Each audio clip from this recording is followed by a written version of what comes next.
either handsets, earbuds, mute buttons on the speakerphones, as otherwise background noise becomes distracting and makes the meeting difficult. To maintain timelines around subsequent meetings, everyone needs to have dialed in to the meeting on time. The chair will announce each agenda item and introduce the staff to present the recommendation. When the chair calls for questions on the matter, if you have a question, comment, please indicate by stating your name first. The chair will record your request for speakers and will ask for everyone else who may have been missed once on the list, once the list is exhausted. Those presenting as delegations will have 10 minutes, and we will be timing that to speak to the application and not past applications and associated applications. Staff will have a timer for that 10 minutes, and we will give the delegation at least a 2-minute warning prior to the end. If the delegation presenters are not focused on the application at hand, the chair will ask the delegation to focus on the presentation. If the committee member would like to propose an amendment to a motion moved or seconded or deferral, please indicate during the question and comment period after the motion is on the table. When asked to vote on a motion, please indicate yes if you're in favor or no if you're not in favor of the motion on the floor. This will also help check that we have maintained a quorum throughout the meeting. I'd like to introduce Matt Vaughn, Director of Planning, to provide the following comments. Thanks very much, and good evening, ladies and gentlemen. Welcome to the 5th Committee of Adjustment meeting during the COVID-19 state of emergency pandemic. The purpose of tonight's Committee of Adjustment meeting is to give consideration to minor variance and severance applications. Due to the constraints of the pandemic, rather than a traditional meeting in the council chambers, this virtual meeting will act as a statutory meeting for the Committee of Adjustment planning applications. Staff posted the notice signs on November the 4th meeting. The Planning Act requirements and meeting materials were posted on our website last week, along with a report which provides staff's professional planning opinion on the merits of each application. If the committee deems it appropriate, they will render a decision tonight. Decisions of the Committee on Planning Act matters can be appealed to the local planning appeals tribunal once the notice of decision has been rendered. The planner will provide a quick overview of the planning application, including any public input, and then provide the recommendation.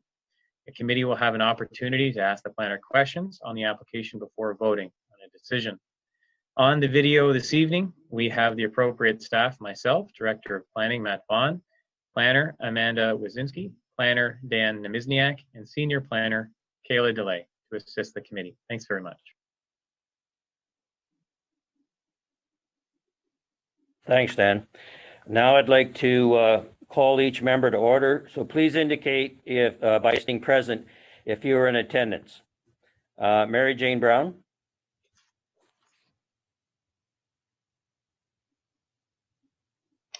Present, sorry. Harry Emmett. Present.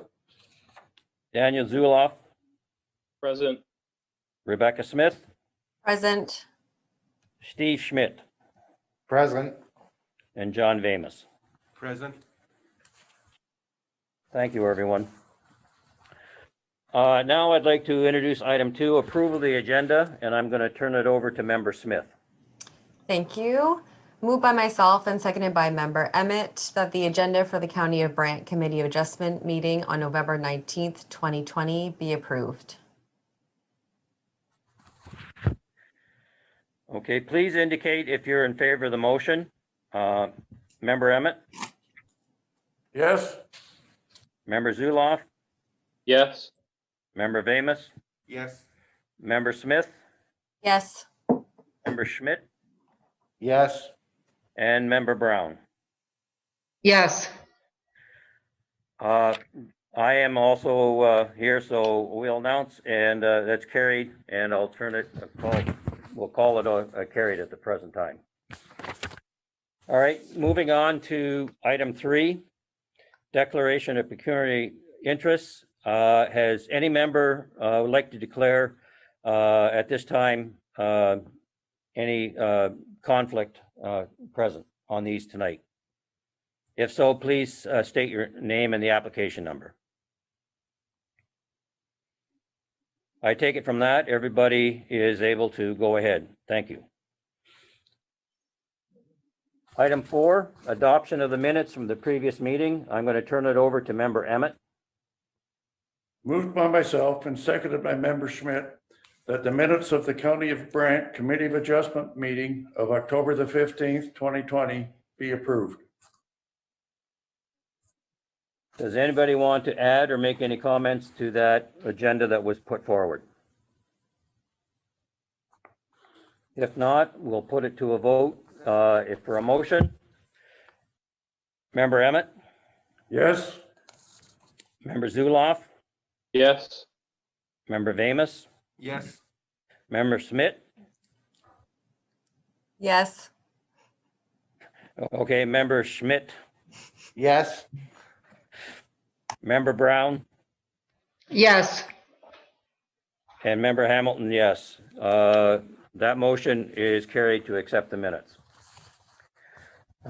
Business arising from the minutes, there's nothing there.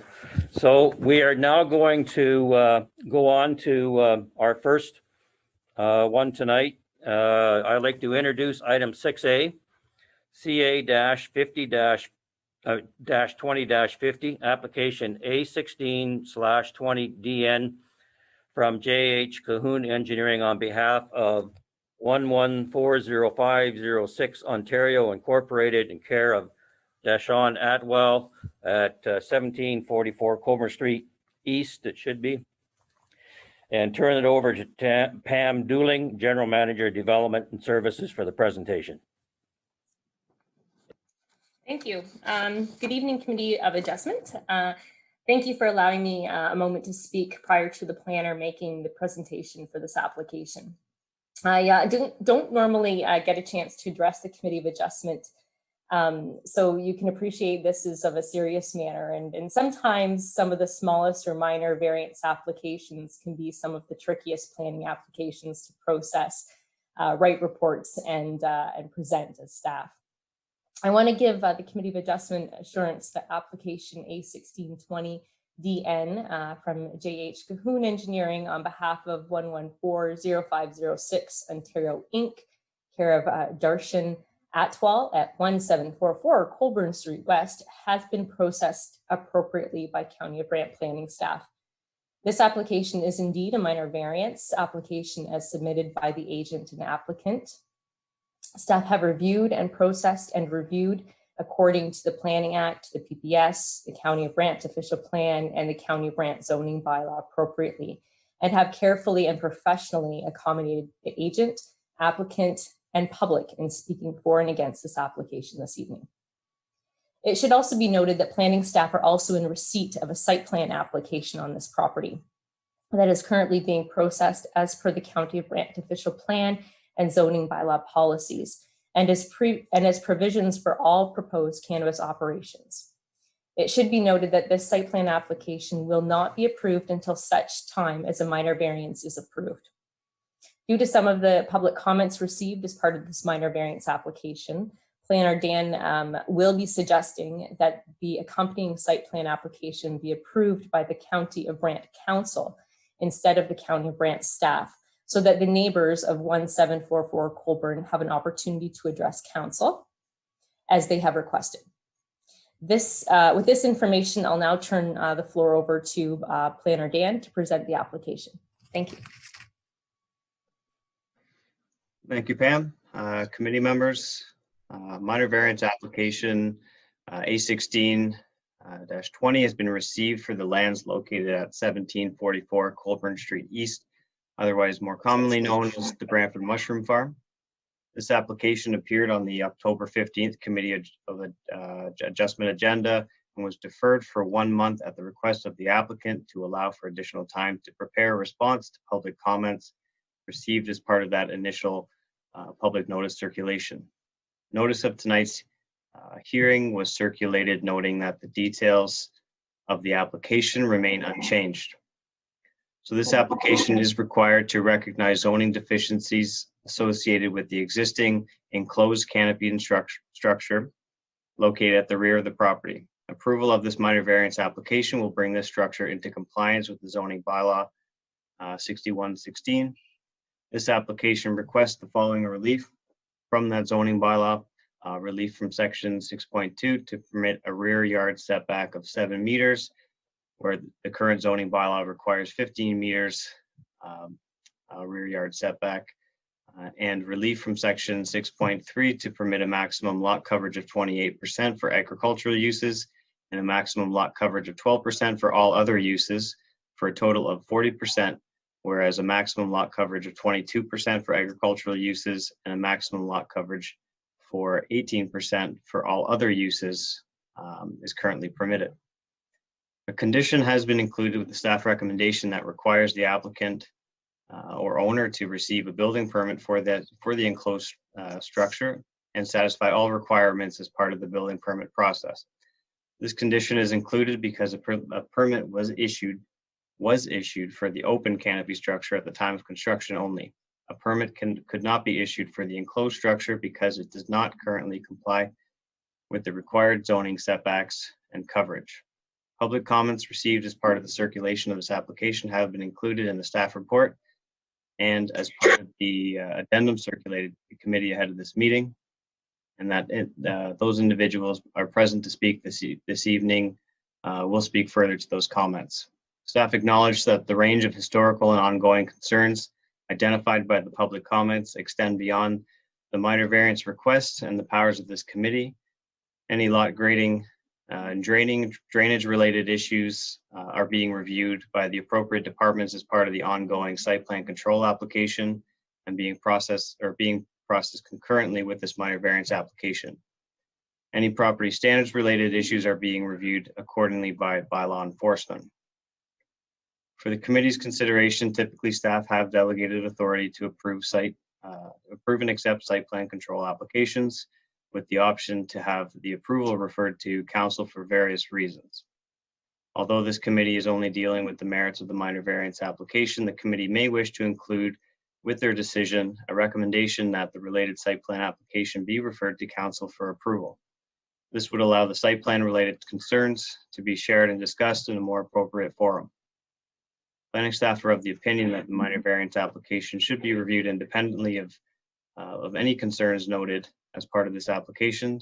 The intention of this minor variance application is to bring the known deficiencies into compliance with the zoning bylaw, and therefore this is a step in the right direction. Based on the comments received and reviewed of applicable planning policy, planning staff are of the opinion that the application meets the 4 tests of minor variance as outlined in the report. The uses on the property are in keeping with the general intent of the official plan, and this application intends to bring the subject lands into conformity with the development standards of the agricultural and site-specific agricultural-46 zone. Planning staff recommend that the minor variance application be approved, subject to the included condition. Thank you.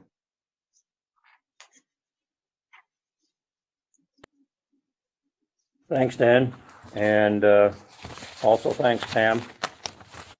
Okay, is the applicant agent present?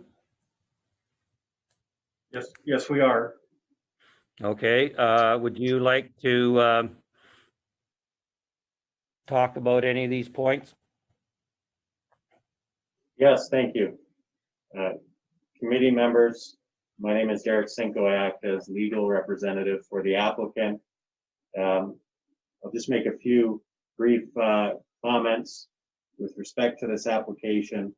In particular, as has been noted, a number of written concerns from the public have been received in response to this application. As staff has mentioned in its report, many of those concerns are not planning or minor variance related, and so they have not been addressed by staff. One of those concerns was that this construction of enclosing the canopy was illegal, meaning the canopy was enclosed by the applicant prior to it seeking the minor variance. The neighbors say that this is a problem because the applicant now seeks forgiveness after the fact. They shouldn't put the cart before the horse. In staff's report, staff has pointed out that the application was reviewed and the minor variance was recommended for approval on the basis that assessing the application as if the structure was not built. That is the correct and the lawful approach that this committee ought to take. In advance of the meeting, I had provided a series of excerpts from case law to be distributed amongst committee members. I'll just take you through several of those excerpts now, and these are all either decisions of the Local Planning Appeal Tribunal or its predecessor, the Ontario Municipal Board. And in those cases, the board has ruled that whether or not the proposal has already been built does not factor into the board's decision. The board considers the argument for and against the applicable statutes and planning documents and arrives at a decision as if the works were not there. Put another way,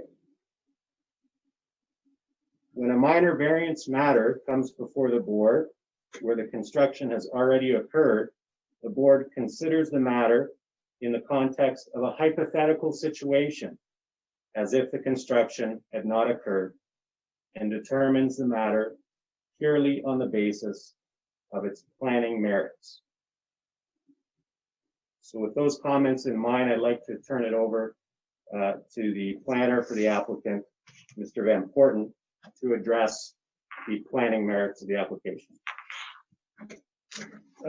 Mr. Chair, it's Rob Van Porten, Cahoon Engineering Limited. As pointed out by Mr. Nemizniak, this application or this site has got a long history, and in 2010 to 2013 was subject to a rezoning of the property and was considered by the municipal council. And the zoning at that time was to allow an expansion of the mushroom facility.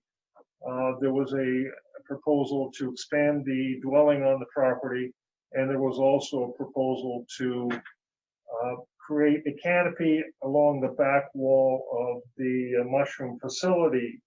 And the canopy was intending to provide weather protection for the workers who work 24/7, I guess, throughout the year, as well as the very expensive machinery that was used to distribute growing medium to the various mushroom beds within the facility. It's interesting to note that canopy by itself is exempt from the provision of lot coverage. So the bylaw at the time limited lot coverage to 40% in total, of which 22% was distributed to the agricultural facility and 18% to non-agricultural use. In this case, would be the dwelling. The current zoning of the property is agricultural 46, which ingrains the limitation of lot coverage as previously described. It was found that the canopy did not provide the weather protection that was intended, and ultimately, unbeknownst to the municipality, the owner enclosed the canopy within the same footprint of the canopy. So there's no expansion per se of building or structure on the property. But what it does obviously do is, as it's no longer a canopy, it is all of a sudden included as part of lot coverage, which results in a portion of the variance as submitted. The canopy, whether it's enclosed or as it was previously unenclosed was created 7.4 meters from the rear property line, which was the setback allowed by municipal bylaw for the unenclosed canopy. Once you enclose it, the building becomes a permanent building and must be 15 meters back from the rear property line.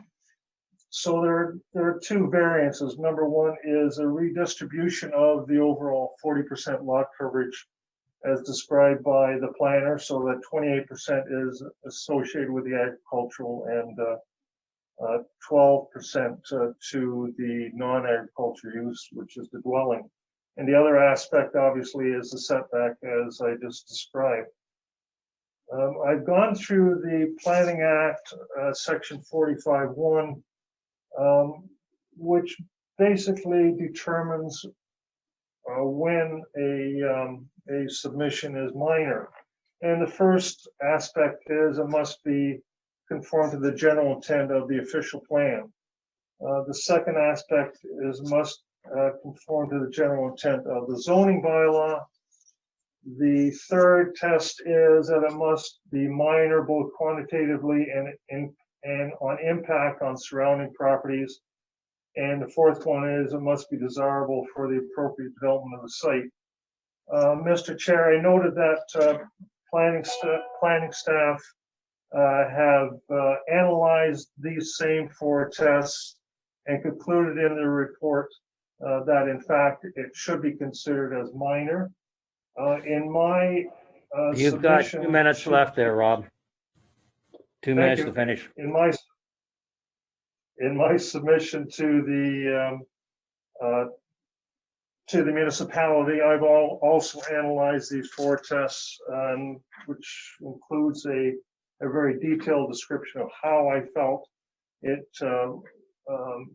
met the tests of 45(1). Mr. Chair, I can go through these analysis if requested by the members, so I'm not infringing on my time limit.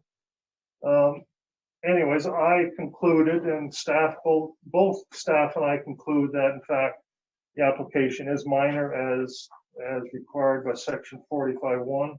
It meets the intent of the zoning bylaw and the official plan. Mr. Chair, I can respond to planning questions if required. Thank you. Thank you. Do any members have any questions for the applicant's agent?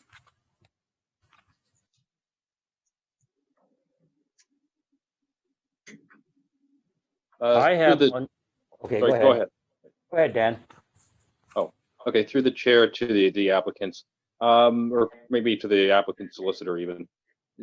Wondering in regard to the being in conformity with the general intent of the zoning bylaw.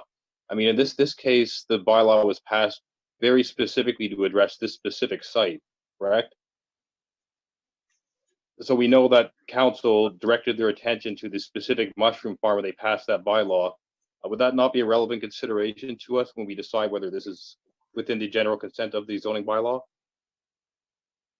What the, if I might, Mr. Chair, what the A46 bylaw does, it's zoned A46, and it only deals with lot coverage. It doesn't deal with setbacks. It relies on the general intent of the agricultural zone to determine what the setback should be. And I conclude, number one, that the A46 zoning category allows 40% lot coverage. We are not certainly exceeding that 40%. We're increasing the agricultural component and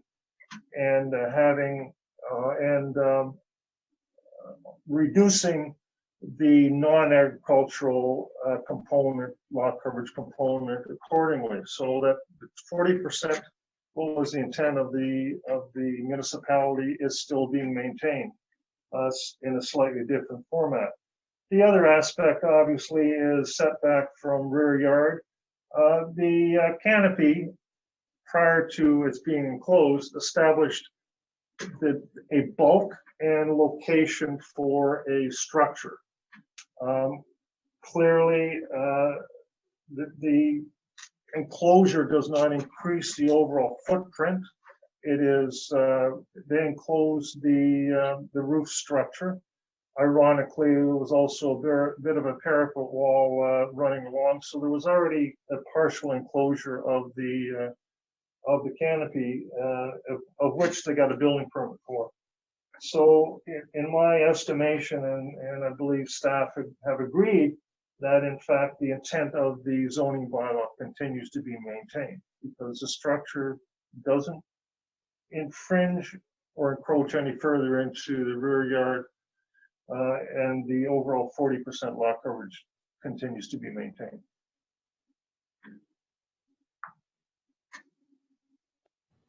Answer your question, Dan?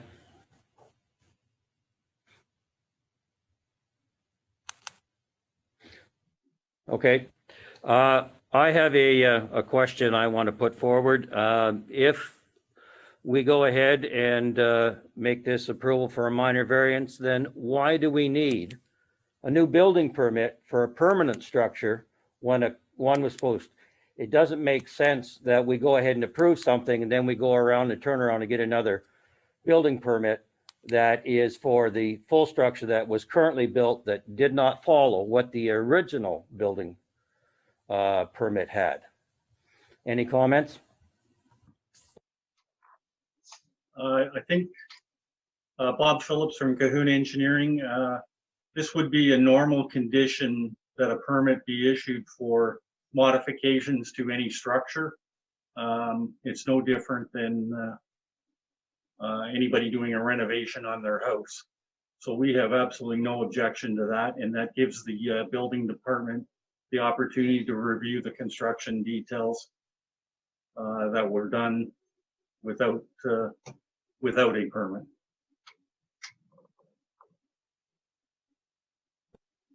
Thank you. Anybody else on the committee have any questions? I have a question for staff. There was a recommendation, I believe it was by Dan Mistiak, that I'm not sure what his meaning was. Is it an additional condition that we recommend in any decision we make that it would go to council for the site plan approval?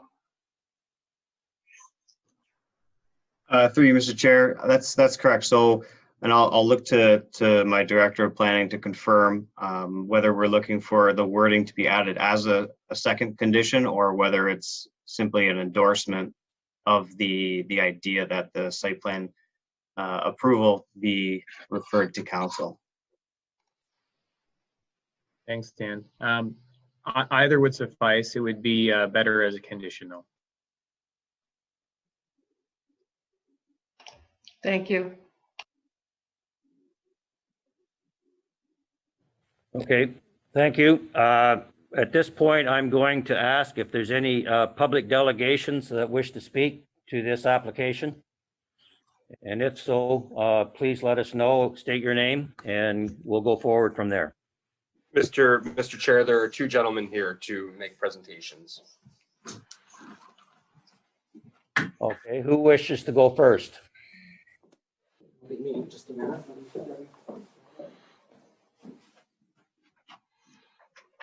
Whole thing is okay. Yeah. Do I take off my mask or do I leave it on? Please leave it on. Okay, fair enough.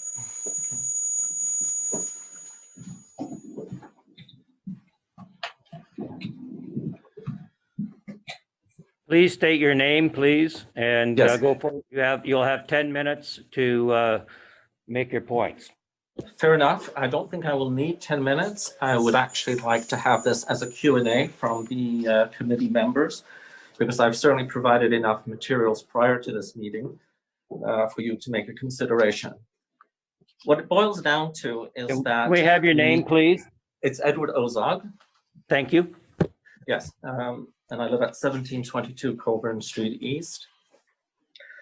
The issue here is that the application is actually, that was being recommended by our planners is actually based on false and misleading information.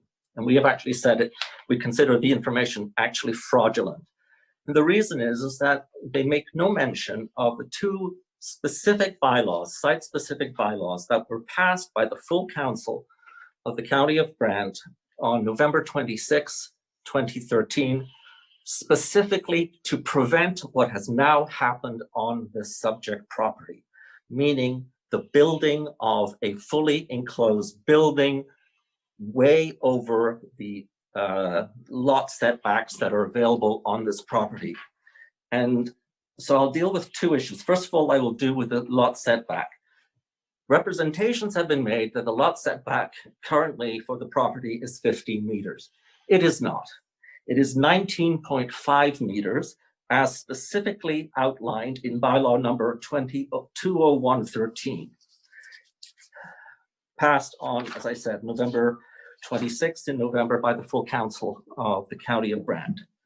And that lot setback is specific to an enclosed agricultural use built on the rear yard. So the canopy, which is deemed to be not a building, not a structure, and therefore not counting as lot coverage, and we actually disagree with that interpretation because it is a structure and all structures on a property count as lot coverage. Be that as it may, so miraculously this canopy, which doesn't count as lot coverage, certainly does count as lot coverage if it becomes a fully enclosed building, which is what you have on the property built illegally without building permits and in brazen defiance of the will of the County of Brant. That's what you're dealing with. So if this is approved, we'll have to go to the province for the third time to get our property rights and our lot setbacks guaranteed.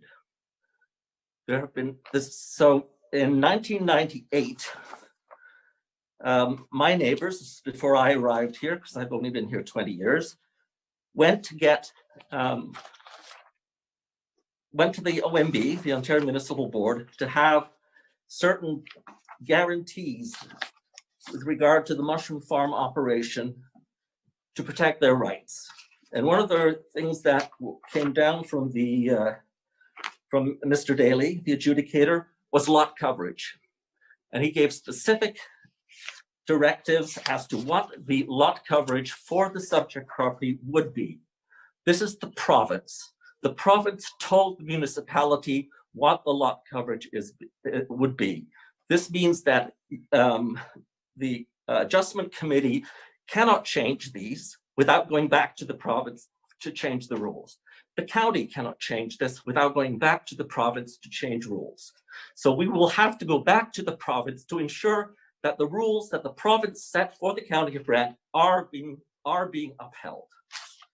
So you have a situation where the owners of the subject property agreed to a site plan agreement, one of which dealt with this so-called canopy.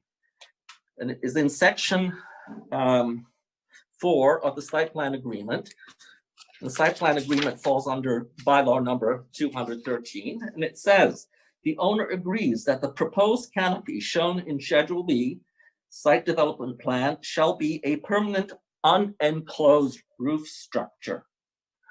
Now, you can't get more clear than that. So that's two bylaws that make reference to a canopy and an enclosed or an unenclosed structure. And not only did the county, the owners of the mushroom farm, agree to the site plan agreement, and Ron Eddy, our lawyers, our former mayor, signed off on it, but J.H. Cahoon Engineering witnessed it. So they knew in advance, before making their application to the county, that their representation was false and misleading, and in our opinion, fraudulent. So we ask the committee to reject this application, to reject the recommendation from the planners, And if any action is supposed to be taken on this issue, that it be sent up to the body that passed these bylaws in the first place, which is the full council of the County of Brant. They and they alone should be empowered to make changes to the site-specific bylaws that they made very clear wanted to work a certain way. And this is not a minor variance. This is a gutting of 2 zoning bylaws. So that's all I have to say. I'll take any questions. Thank you for your presentation. Do any of the members on council or on the committee have any questions for this delegation?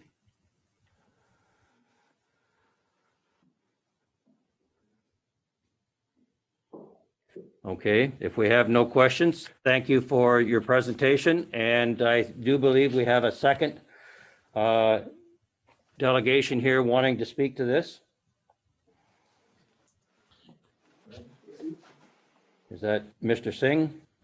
Through the chair. Mr. Smith is just coming in, Mr. Chair.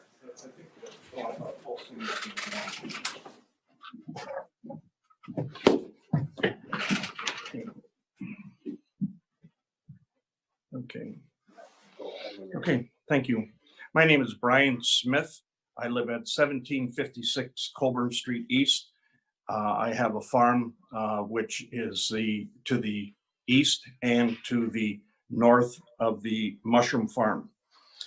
The situation, as Mr. Rozog mentioned, is that we sincerely do feel that our rights as landowners have been violated. The bylaw certainly stated very clearly that this was a situation several years ago to be only a canopy. I repeat, only a canopy. It went through, and then as time goes by and situations happen, we found that they arbitrarily went ahead and closed it.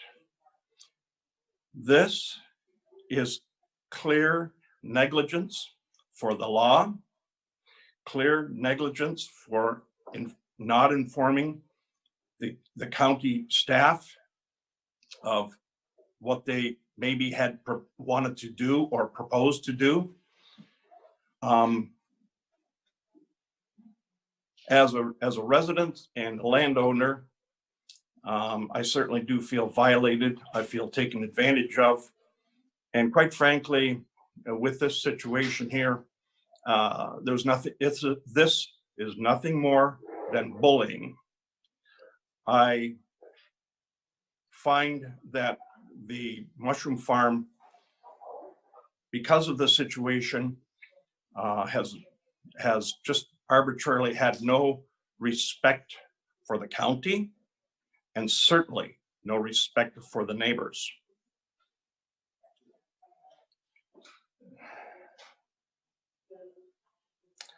Once again, as Mr. Rozak said, the mushroom farm did agree to a site plan. They did mention that they would go ahead and make sure that that was all that they would do. They did not. They lied. And they moved forward. And they made fools of the County of Brant and their neighbors. Is there any questions? Does anybody on the committee have any questions for Mr. Smith at this time?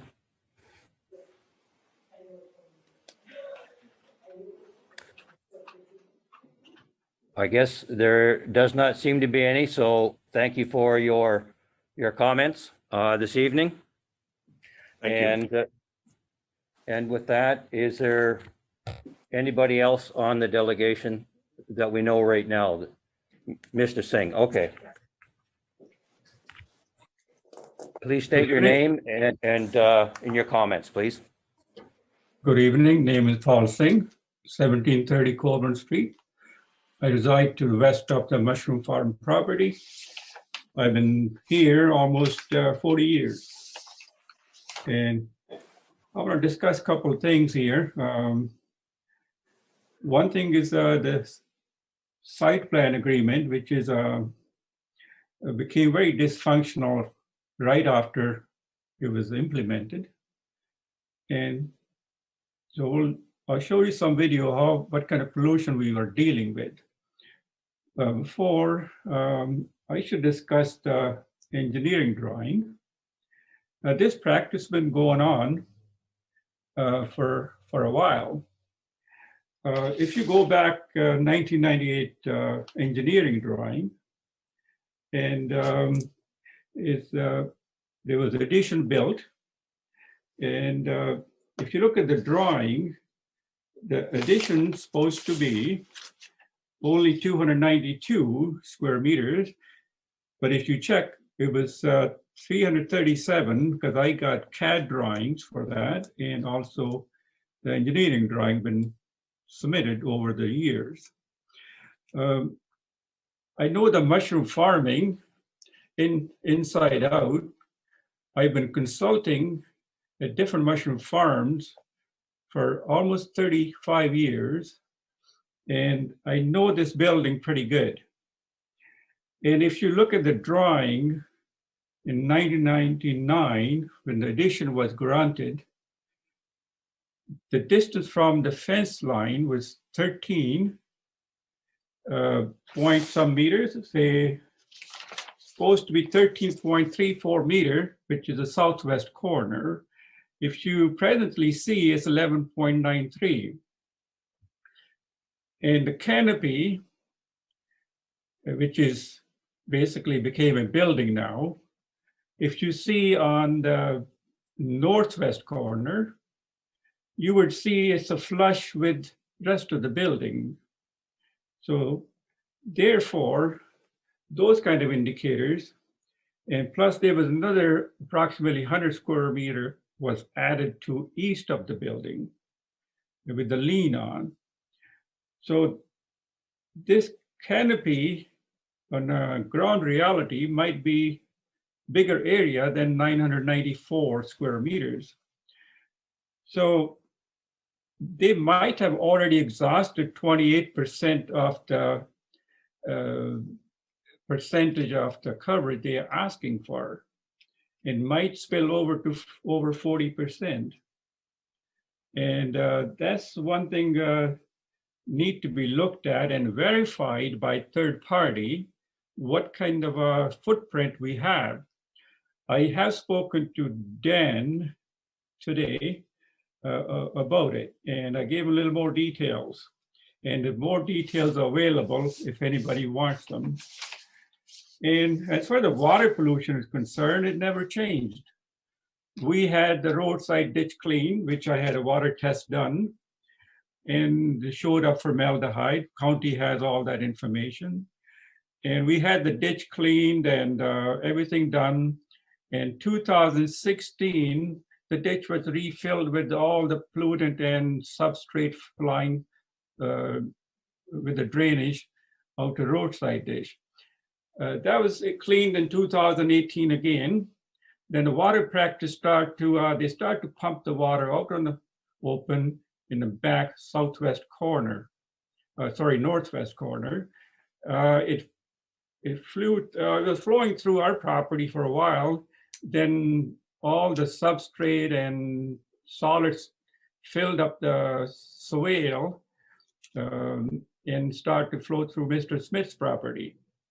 And I got some video to show you, but the grades are also been raised by the asphalt. So what happened, they built a wooden fence, which used to be chain link fence, basically past the survey bar. It shows up in our property. You can look at the new sketch was submitted. And by raising their property almost a meter, the swale ended up on our side of the fence, which is kind of should never been there. So all the water been sitting and laying and flowing back into Ozark's property and Smith's property, and then it followed through the ravine through our property. And it's Mr. Singh, Mr. Singh, you've got a little less than 5 minutes. So if you want a video to show, I would recommend that you appropriately use your time wisely. Okay, I'm going to stop right here. If anybody have questions, let's play the videos then.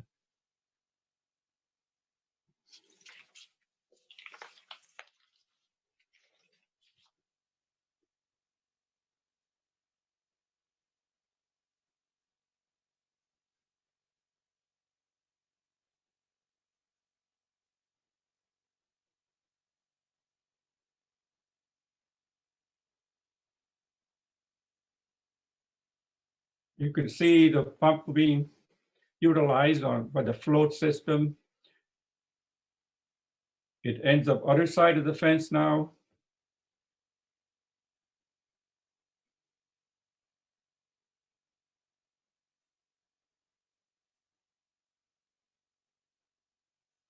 There's a compost pile sitting there.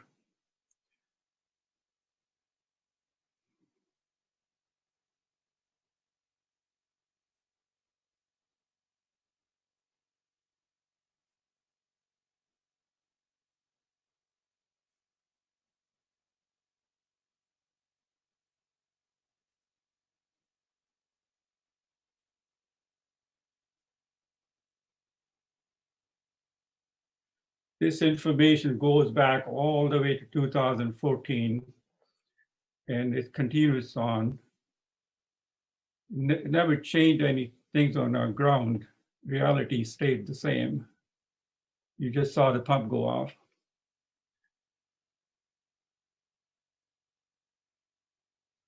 You see all the detergent, whatnot, chemical soap sitting there.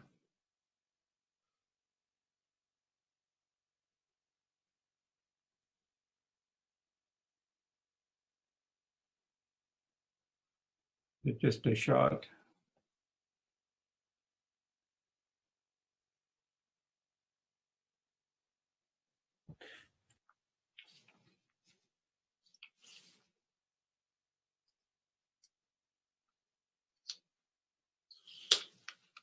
I think we've seen Okay, them all Mr. Singh, now. you've got 2 more minutes if you want to make any more points. So Okay. thank you for the videos. So this engineering drawing, if it proves to be, the footprint is larger than it's showing here, and then this paper just a legal fiction being submitted to you, and these practice has to stop, and we want to live peaceful life here, which is county has failed us for 20 years, and we've been boiling water, we're living under that fear. When our water going to be contaminated, and county with the site plan agreement assured us our safety while we paying our taxes. So I'm going to end my presentation right here, and if anybody have a question, I would answer that. Thank you, Mr. Singh. Anybody from the committee have a question for Mr. Singh on the video or any of the points that he put forward?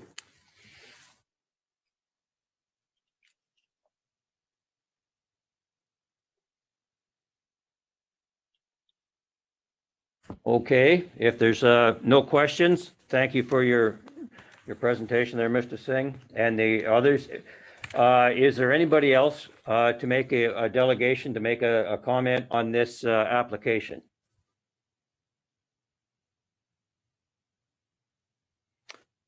Okay, if there isn't, I am looking for a motion from the committee to be put forward on this application CA 2050. Hello, Mr. Hamilton. I thought you were only asking for questions or comments addressed to the presenter. I do have a question for staff, again, regarding the issue surrounding the site plan. And I believe I had emailed that before the meeting of October was deferred, and I apologize if I don't recall the answer. Is it normal standard practice that we would do the approval of the minor variance prior to the site plan approval? Because now we're adding the condition for site plan approval to go to council. So I'm thinking, is it possible that we address the site plan issues first prior to granting any kind of minor variance? So if staff could reply to that. Matt, you want to comment? Yeah, through the chair to Mary Jane, it is standard practice to approve the zoning, in this case, a minor variance for the site first. We wouldn't be able to approve a site plan if it didn't, if it wasn't in line with the zoning. So it has to be compliant with zoning in order for the site plan to be approved. What I would suggest in terms of the condition for this particular application, if the committee chooses so, as long as it is referred to council, the site plan that is, and not approved by council, that would be the wording. Just to defer the site plan to council, and then that would clear that condition then, because then we would start working with council on that site plan application. You would just have to avoid the wording approval of council, because then you kind of create this chicken and egg process. So that would be my recommendation. Through the chair, then I would only ask, wouldn't the better wording be to approve? Yes, I understand there's like a chicken and egg, but the concern I have is in reading through all the history of it, it looks like the site plan agreement never was registered. So if we were to approve and if we add a condition, basically we're deferring it to council and requiring the site plan approval, not approving it. How, like, I'm just concerned that in the past, the site plan agreement didn't get registered. Will this prevent that issue from cropping up again? Yeah. Through the chair to Mary Jane, just I guess it's a difficult situation. If you make it a requirement that the site plan has to be approved in order for the minor variance to get approved, the minor variance will never get approved, because the site plan can't be approved until the minor variance is approved. That's this chicken and egg process I was referring to. So what I would suggest is that if this committee were to approve the minor variance, just to make a condition that the site plan gets bumped up to council, and then as it goes through the regular site plan process, council will have an opportunity to review it. And then once council does get to that point where they're satisfied with the plans and then everything checks out and they approve it, the site plan agreement would be registered on the title of the property. That is one thing that didn't happen before. I can't speak to why it didn't happen, I'm not sure. But in all situations, the site plan agreement would normally be registered on the title of the property. Okay, thank you. Then I just have one further question. What is the course of action that the applicant would have to take if the committee were to not approve this application? Would they be required to remove the canopy that is now enclosed, or how would that be addressed by the county? Or is there an appeals process? Yeah, so through the chair to member Mary Jane, there would be really two options. So firstly, the site plan could not be approved if this variance was not approved. So it would potentially stall or stop the site plan process. The applicant has the ability and right to appeal this committee's decision to the LPAT. So that is an option for them. And then the other option would be to remove the constructed area that is subject to this variance. Thank you. Any other questions on this? If not, I would like to ask the committee to put forward a motion. Member Smith here. Through the chair to staff, I don't know who's best to answer this. Are there significant outstanding issues with the site plan, or is it at a point where it can go forward for approval? Or you still have comments coming in for that? Through Mr. Chair, we have had first submission comments come in, and we had a follow-up discussion to review those first submission comments, and we're awaiting the resubmission. And site visits have been completed following that first submission as well. And were there some significant comments from that? Or is it pretty standard? I think a lot of the concerns were because there's not a lot of site works, and the applicants would explain not a lot of work being completed to modify the site at all. A lot of the information was confirming what is there today so that we can ensure that it meets today's engineering standards. Okay, thank you.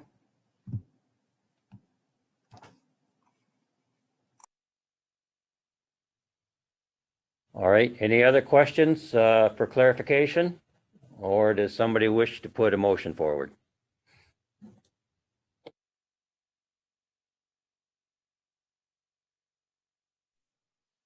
I just had sorry, through the chair to staff, just a quick question with Mr. Vaughn, because you keep saying that the site plan can't be approved unless we approve the minor variance. That's only because the applicant went against a specific order and went ahead and closed the property anyway, correct? Yeah, through the chair, that's correct. Right now, the site plan shows this area that is subject to the minor variance. So if we didn't approve it, he'd have to, if he didn't appeal it, he would have to remove the building. And then we're supposed to be deciding as if it hadn't been built. So that's not really a relevant consideration to us, correct? Through the chair, it's staff's position when we review applications for things like zoning bylaw amendments or minor variances that we consider them like they're not built, like it's something new. Okay.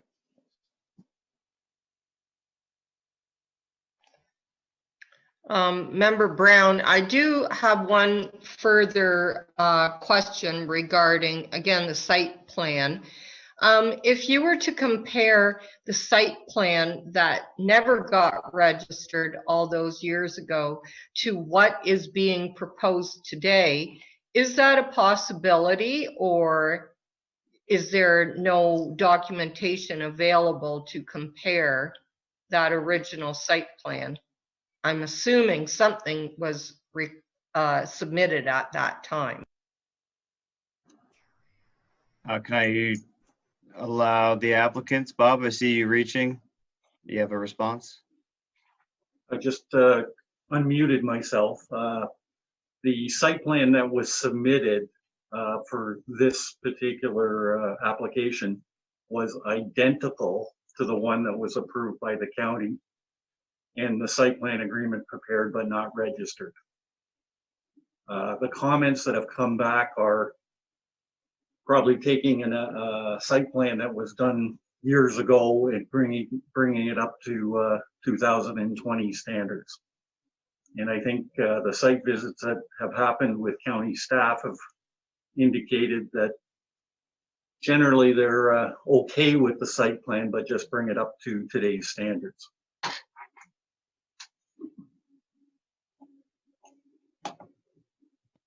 Does that answer your question, MJ?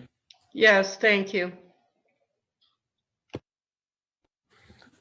Okay, as we then, is somebody willing to put forward a motion for this minor variance at the mushroom farm?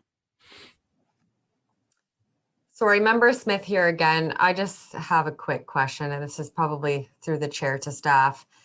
In the event that we do not approve this application, I'm assuming the applicants could submit his own change so it could be heard by council. Is that an option that's been discussed, or am I bringing something up that isn't a possibility.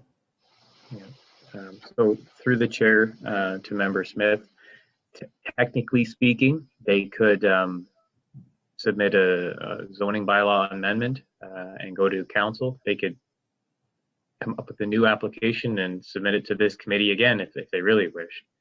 So there are options for them. Okay, thank you.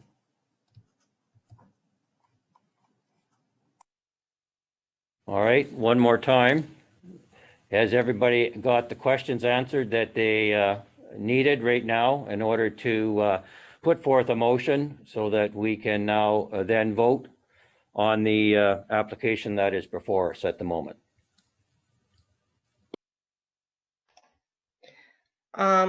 Member Brown, I will put forth a motion.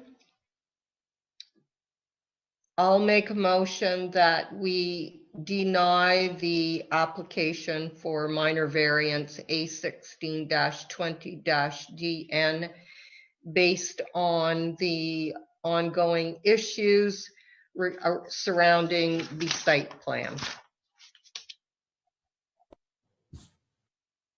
Anybody willing to second that motion? I'll second that motion. And who was that? Oh, Yeah, member. Okay, thanks, Member Zuloff. Okay, with the, do you have the motion? Yeah, I have a motion to Okay. put forward by MJ to refuse and seconded by Daniel. Okay, so we then need to put a, I'll indicate those in favor of the motion and go from there. Member Emmett, Yes. Member Zuloff, Yes. Member Vamus, Yes. Member Smith, No. Member Schmidt, Yes. Member Brown, Yes. Member Hamilton, yes. The motion has been carried that currently and defeating the minor variance. Thank you, everyone, for that. We'll just take a sec here and then we'll go on to our second application. And I want to introduce item B, 6B, CA-20-29, application A10/20/AW Kelly and Russell Norris, 190 River Road, former township of Brantford. And I'll turn this over to Amanda. Thank you. Through the chair. The applicant sought a reduced street setback for a greenhouse of 2 meters, whereas the County of Brant zoning bylaw requires a minimum setback of 15 meters.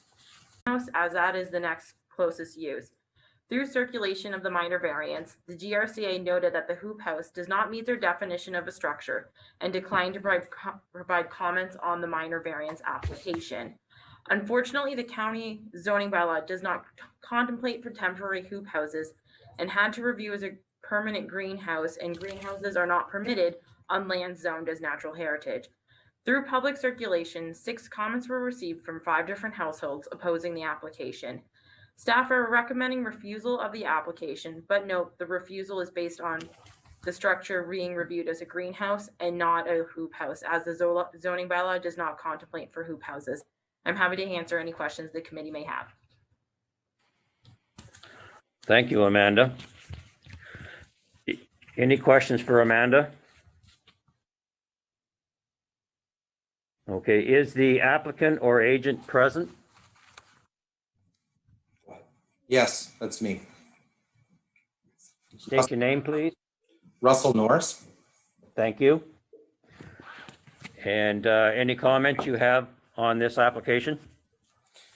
Well, I think my comments are pretty simple. It is a very small request as far as my perception of it is. And the environmental impact on this is literally zero. I mean, it's basically just a garden with a glorified tent over top of it. I mean, it's the structure of the building is literally it is a temporary tent-like structure with, instead of what would be a cloth, it's plastic over top, which is easily removed. Like, if I ever changed my mind and didn't want the hoop barn there, it would be removed in an hour or two, and it would have no impact on the property whatsoever. It's literally just sitting on top of a garden, right? It is just to reinforce how temporary it is in nature and the structure itself.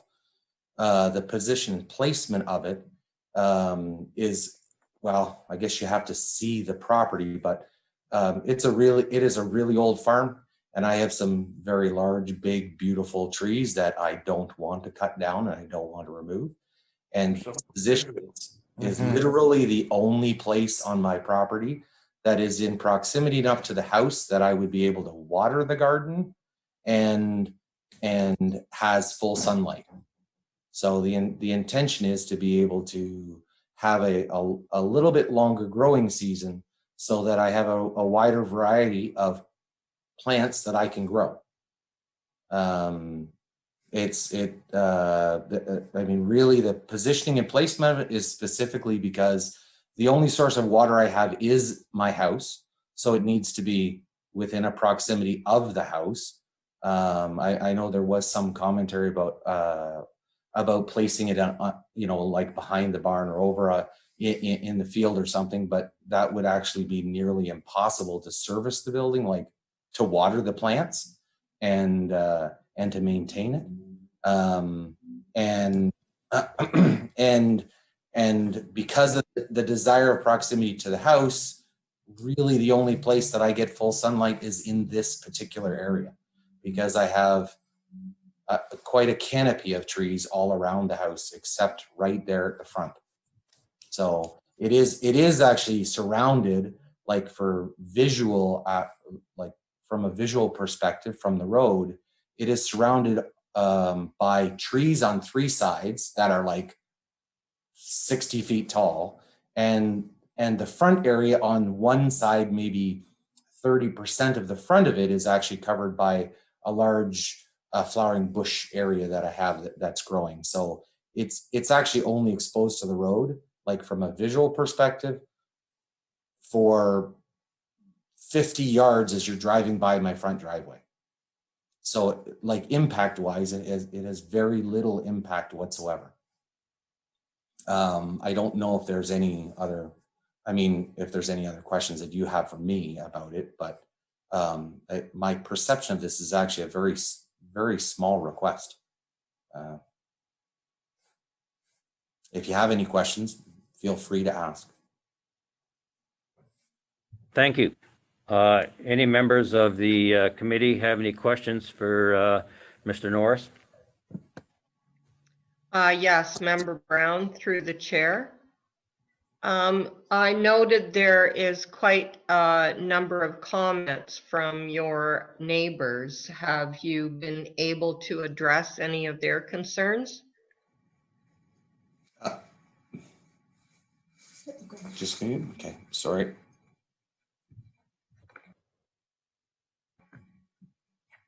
Sorry, I was trying to figure that out. I have talked to a couple of them. Most of them, since this process has been going on for a very long time. It's been, I think, nearly 9 months since I put the application in. So I've had a fair bit of commentary with a few of them. There are a couple that are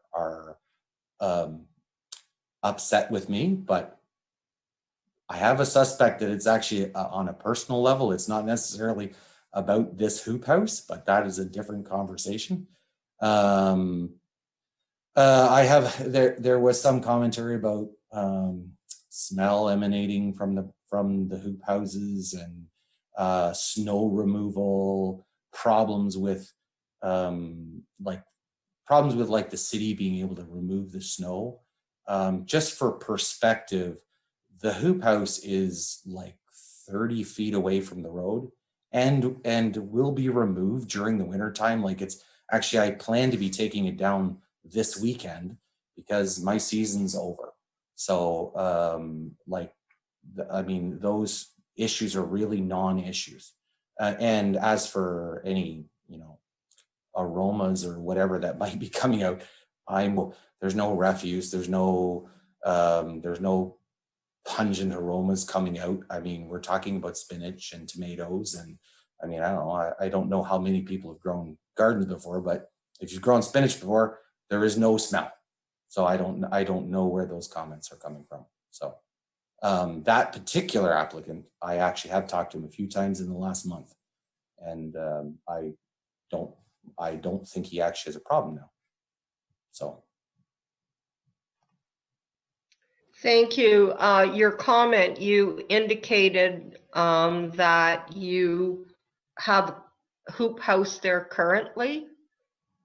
Yes. Yep. It was the original. Originally, back actually, it was like 13 or 14 months ago when I went to the building department and presented them with what I was intending to do, and they actually gave me they said, yeah, go ahead, this is not a problem, and we don't even consider this a building. I mean, for clarity, it is not a it's not a greenhouse. It does, like, the building department doesn't consider it a building at all, and for good reason. I mean, if you saw it, you'd realize it is very, very simple little structure with just plastic pull over top of it. So, when I went to the building department, I had come with intention of getting a permit or whatever I needed to do, and they told me, no, don't worry about it. This is not even a thing. Just go ahead and do what you're doing.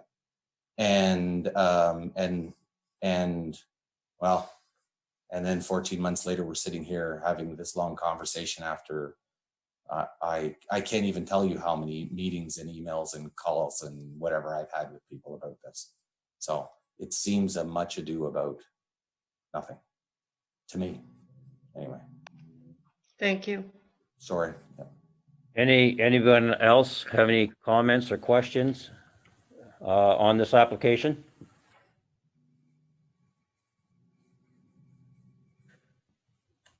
I've got maybe one here. I was by there 2 days ago and it looked fairly sturdy, and I'm glad to hear you're ready to tear it down and remove it for the winter. I guess the other question is, I have a hard time understanding only watering from the house as you back onto the Grand River, and therefore you have an alternate water source very close if it was put out behind the buildings. That would require a different pumping system. I would have to actually have a pumping system that could pump out of the river, which I don't know that I have, and I can't speak to the cost of that. I don't know. I would have to actually look into it. But there is once you get out past my barns, there is I do have a hay field which I use. I mean, I grow hay for my animals, and there is a tree line that runs along the river, which through some a program with the GRCA, we actually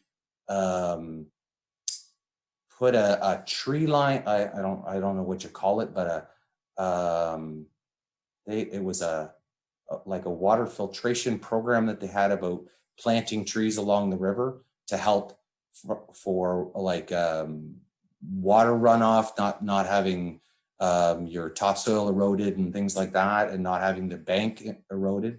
So I actually paid to plant, I think it was 870 or something trees along the river there to help that, which actually makes it a fair distance from the road to pump that water. Like, I think I would have to pump it 400 or 500 feet to get onto the hayfield. So, I mean, yes, I guess it is an option. It's definitely not an easy option. Okay, thank you. With that, I'm going to turn it over to Member Schmidt for a recommendation and motion. Thank you, Chair. It is moved by myself and seconded by Member Emmett. The application A10/20/AW from Kelly and Russell Norris of 190 River Road, former Township of Brantford, be refused as outlined in the staff report CA-20-29.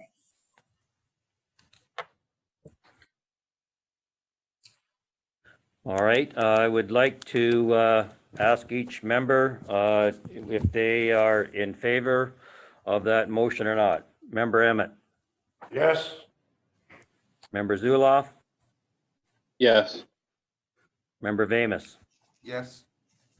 Member Smith, Yes. Member Schmidt, Yes. Member Brown, Yes. Member Hamilton, yes. That motion has been carried and therefore the application has been defeated.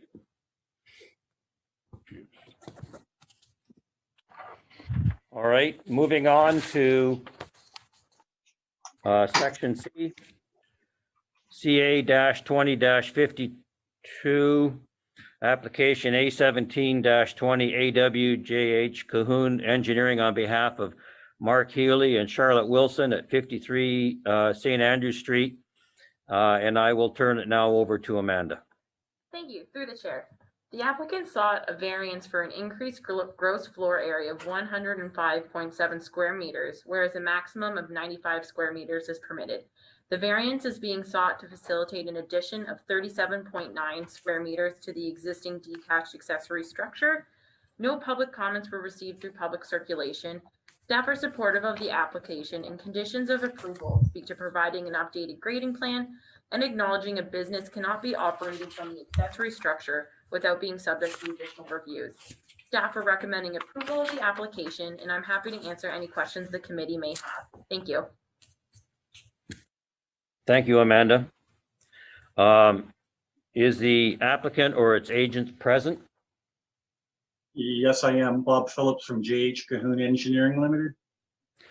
Would you like to make any comments, Bob? The planners really described what the application is. It's just to increase the size of the accessory building. We're supportive of the planning staff report, and I'm here to answer any questions you might have. Thank you. Any members have any questions for the agent?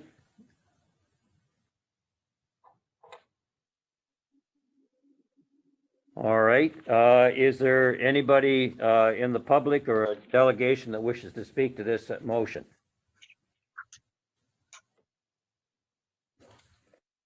I guess not at this time. Therefore, I'm going to turn this over to Member Vamus for a recommendation.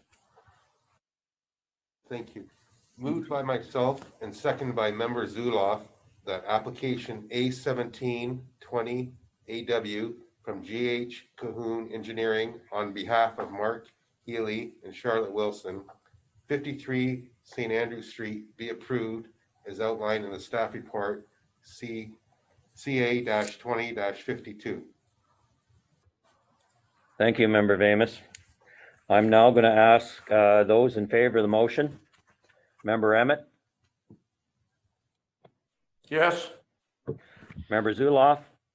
Yes. Member Vamus? Yes. Member Smith? Yes. Member Schmidt? Yes. Member Brown? Yes.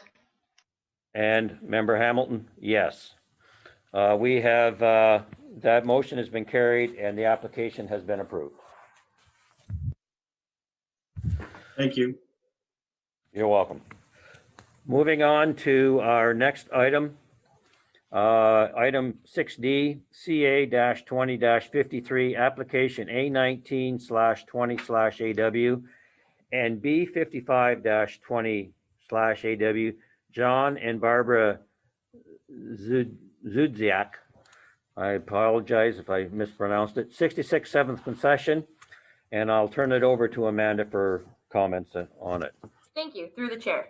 The applicant is seeking a deed correction, lot line adjustment, and minor variance to facilitate the construction of a dwelling on an existing parcel of record. Staff note the parcel to be built on was a separate parcel of record and has inadvertently merged through identical ownership. The lot line adjustment is being sought to allow for a future dwelling to be located outside of the required MDS distance from a livestock facility to the south. The minor variance is being sought to recognize an undersized agricultural parcel, as the zoning bylaw requires 40 hectares for any parcel zoned as agricultural, whereas areas of 0.23 hectares and 0.34 hectares are being proposed. Staff do note the parcels are being used for residential purposes and can't be farmed. With the additional land for the benefiting parcel, the proposed dwelling will be located outside of the required MDS. Staff also note agricultural parcels are permitted one dwelling as of right, and the inadvertent merger was identified by the county's real estate clerk during the application circulation process. Staff's mapping and property information indicated separate parcels of record. Through public circulation, one comment was received opposing the application. Conditions of approval include a survey, proof of consolidation, a tree protection plan, and a development agreement for the parcel to be developed. Staff are supportive of the application and can answer any questions the committee may have. Thank you. Thank you, Amanda. Is the applicant or its agent present? Bob Phillips from Cahoon Engineering. All right. Again, I think the planner has done a good job of describing it. There's an existing lot of record located at the intersection, and as such, it inadvertently merged with the homestead. And this was an application to just adjust the lots slightly to make sure we could comply with the MDS calculations, as well as to address some of the environmental features, the trees on the property, which we've worked with the county staff to try to avoid. I guess other than that, I can just answer any questions the committee might have. All right, thank you. Anybody on the committee have any questions for the agent? I've got one, I guess, Bob, and when I was out inspecting it the other day, there is a shed back in behind the house towards the road. I was just wondering where that was via the lot line that's being proposed for the new adjustment here for the lot. I'm not sure I can answer that question. Appreciate your comment. It's kind of tucked in behind the trees. Yes, it is. We'll have to address that through the survey. All right, thank you. Is there anybody from the public that wants to make a comment on this currently? Yes, I would. Can you please state your name? My name is Ted Robertson. Thank you. What comments do you have, Mr. Robertson? Well, I actually submitted comments in writing, which I would have hoped that the committee has a copy of. Yep. We do. I own the property north of these lots, and this is all zoned agriculture. And I have a terrific time trying to understand why we're putting in residential properties on lots that are immensely smaller than the guidelines that are put out. And we're going to take two of them to make two smaller lots. This is agricultural land. If they want to have a residence, move to the suburbs.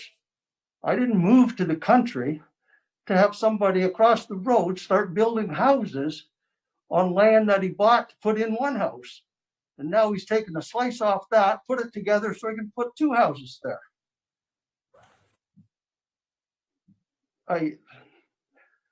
I don't see this as a minor variance. I see it as a significant variance.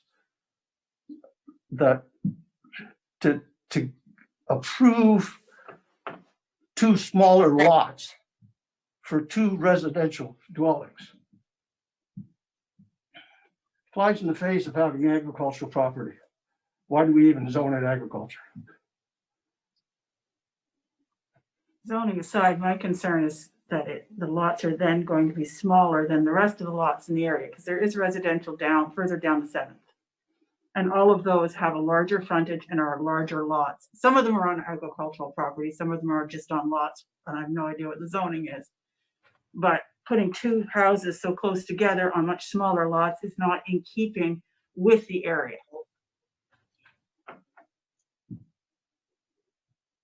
All right, thank you. Thank you for your comments. Do any of the members have any questions for this delegation?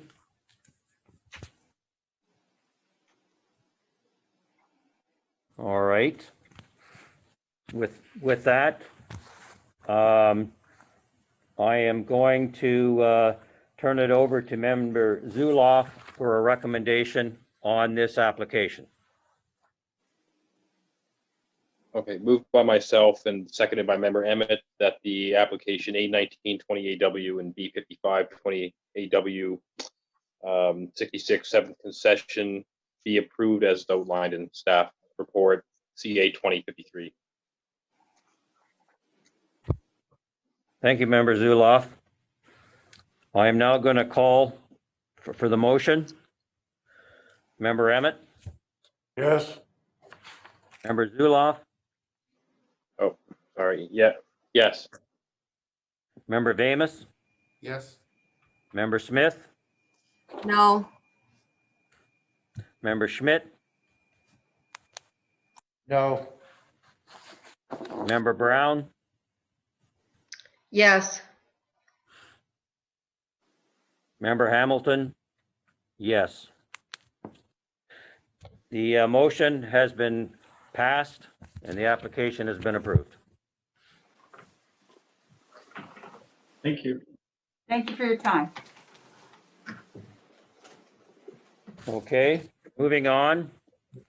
Item 6E, CA-20-51, application B52/20/AW Paris Properties Limited, 49 Oak Ave. And I'll turn this now over to Kayla Delay for her presentation. Thank you.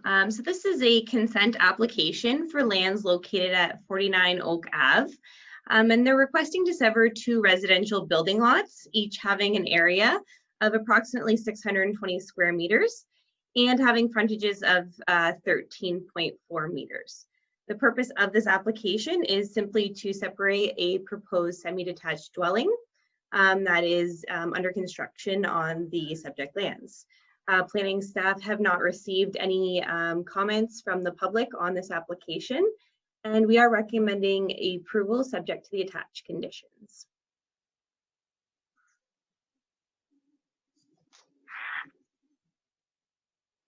Okay, Kayla.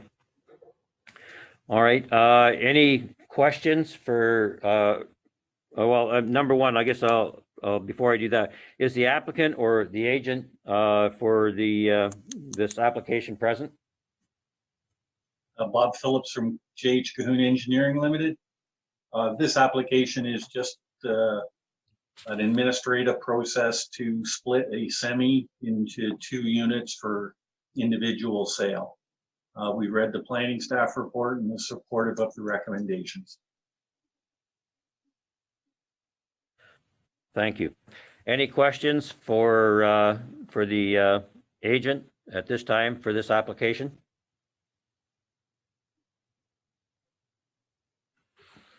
All right.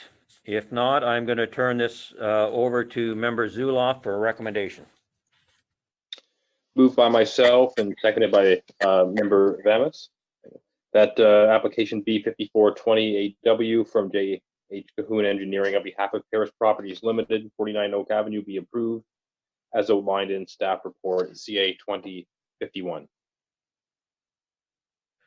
All right. Thank you. I am now going to call for the motion. Member Emmett, Yes. Member Zuloff, Yes. Member Vamus, Yes. Member Smith, Yes. Member Schmidt, Yes. Member Brown, Yes. Member Hamilton, yes. This motion's been carried and the application has been approved. Thank you again. You're welcome. All right, moving on to item 6F, CA-20-54, application B56/20/AW 2114253 Alberta Limited and Wiggy Restructuring Bond Corp. at 416 Blue Lake Road and 439 German School Road. And I'm going to turn it over to Amanda for her presentation. Thank you. Through the chair. The applicant is seeking a deed correction due to an inadvertent merger as a result of identical property ownership. The inadvertent merger was discovered during the due diligence period for a sale. One public comment was received which sought clarification on the application. Conditions of approval include proof of transfer. Staff are supportive of the application and can answer any questions the committee members may have. Thank you, Amanda. Is the applicant or the agent present? And if Yes. so, state your name, please. Sure. Devlin Steers of Lawson Lundell. Thank you. And any comments, Devin? I mean, it's a fairly simple application. Amanda did a great job of summarizing it. There was just an inadvertent merger because some corporate ownership and some corporate restructuring resulted in previously distinct owners of these parcels becoming the same owner. But it's really just to facilitate a sale and return two previously separate existing lots of records to being separate. I understand there was one public question, as Amanda alluded to, but that Amanda spoke with the person and that was all sorted out. So I don't believe there's any concerns from the public, as far as I know. I've read the report and I'm supportive of it and of the conditions contained therein, and that's all I have. All right. Thank you. Does anybody on the committee have any questions for the agent? All right. Is there a public delegation that wishes to speak to this application?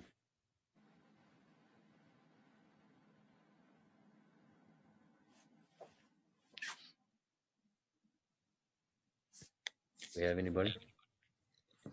Hi, Adam, through the chair. I believe there was one member of the public that was attending via Zoom. Is he still there?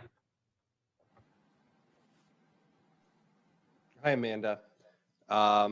Yes, I see. Tom, are you off mute now? Yeah, I am. Can you hear me? Yes, we can hear you. Go ahead. Yes, I don't have any concerns. Thank you. All right. Thank you. Could you give us your full name, please? Tom Kasperzik. Thank you. All right. Any questions from the committee on this? Any further questions on it? If not, I'm going to turn it over to Member Smith for a recommendation. Thank you. Moved by myself and seconded by Member Emmett, the application B5620AW from Lawson Lundell LLP on behalf of 2114253 Alberta Limited and Wiggy Restructured Bond Corp. 416 Blue Lake Road and 439 German School Road be approved as outlined in staff report CA 2054. Thank you, Member Smith. Would members please indicate if you are in favor of this motion? Member Emmett? Yes. Member Zuloff? Yes. Member Vamus? Yes. Member Smith? Yes. Member Schmidt? Yes. Member Brown? Yes. Member Hamilton also. This motion has been carried and the application has been approved. Thank you. All right, item 8 on our agenda is the next meeting. We're to be expected on December the 17th. Amanda, do you have any comments? I do, thank you, through the chair. I just want to, I know staff had alluded that the next meeting would be December 17th, but we've actually had internal discussions and the next meeting is actually going to be in the new year. We're targeting a date of the third Thursday, which is January 21st, 2021. Staff are also discussing the committee format, and once we have these internal discussions, I will reach out to the committee and get their thoughts and perspective on any changes to the proposed structure of the meeting. All right, thank you, Amanda. I guess with that, our work is done for 2020 unless things change. Now, I want a motion for adjournment meeting, and it was moved by member Smith and seconded by member Emmett, and I would just say I'll declare the meeting adjourned. Thank you, everyone.